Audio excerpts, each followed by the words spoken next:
Okay, si Kuya lumapit sa amin ni Jazz. Ayun. Pangalan mo, Kuya? Alvin niya. Po? Alvin po. Si Kuya Alvin. Taga saan ka, Kuya Alvin?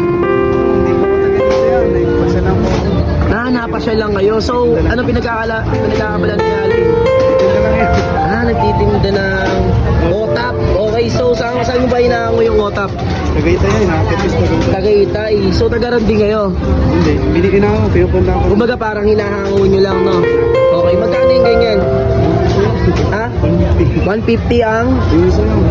150 ang isa. Okay, sige. Para maano ano kami nito. Pwede ito pang almusal lang. Sa kape, no? Sige. Wait lang, Kuya. 150, no? Hindi kung 150, di bali, ano yun? 300. Oh, ito na. Hindi ano ako. Plastic. Sige, lagyan mo sa plastic.